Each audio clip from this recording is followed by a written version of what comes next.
Hey there, students of Lit 486. So we're beginning our class in hypertext and electronic literature, and I thought I'd begin by giving you a quick overview of what we're going to do on Wednesday.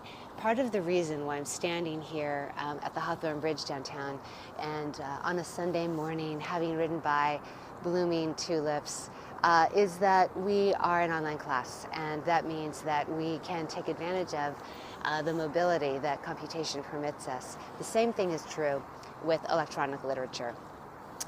Much of it you can read now wherever you go. There's some flash works that won't work on iOS. That's something we'll talk about.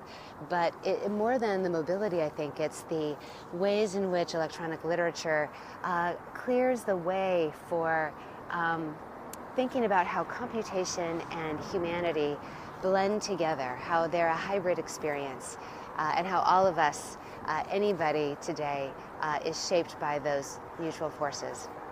We'll begin by reading a work by an undergraduate from Australia called Tully Hansen. His piece is called Writing, and it's a beautiful poem written in JavaScript, and I think that you'll find it's really playful and clickable, and that it meets you where you are.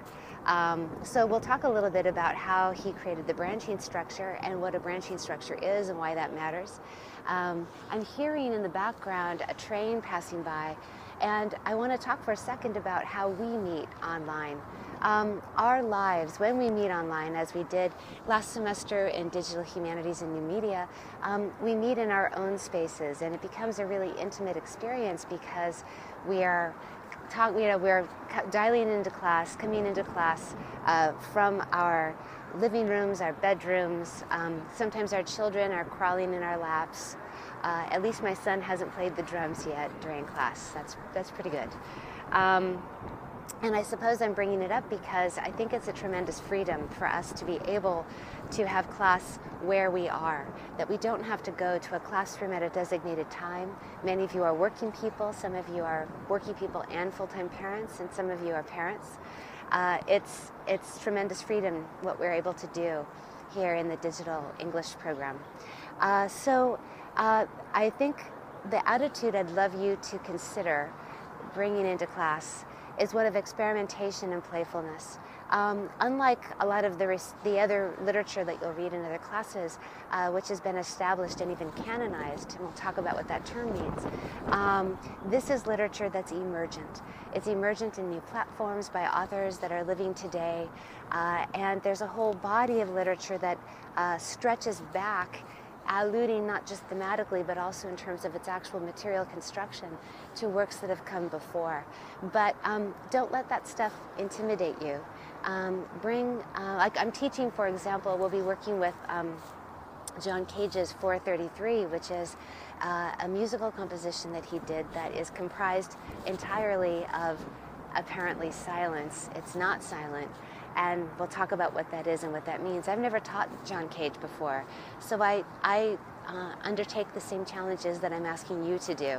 I go in and I work with stuff I've never worked with before because we have an open environment of exploration where mastery is something that we acquire patiently and not something that we assume we have to already possess. So check out Leo Flores's I Love You Poetry. That's going to be a great resource to us all semester long. I think I'm also assigning you a piece by a Yale undergraduate called Arielle Stambler.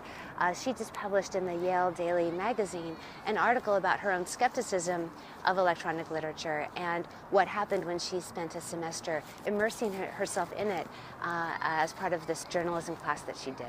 So anyway, that's your introduction. We're going to be meeting, I think, on Fusebox because that will allow more of us to participate on screen. We may also do a Google Hangout, and I'll get back to you on the medial environment in which we're going to meet because there are so many more of us this semester than there were last semester that the platform I was using last term isn't going to be identical, isn't going to operate identically to the way it did last term. Anyway, I'll see you Wednesday night. Bye.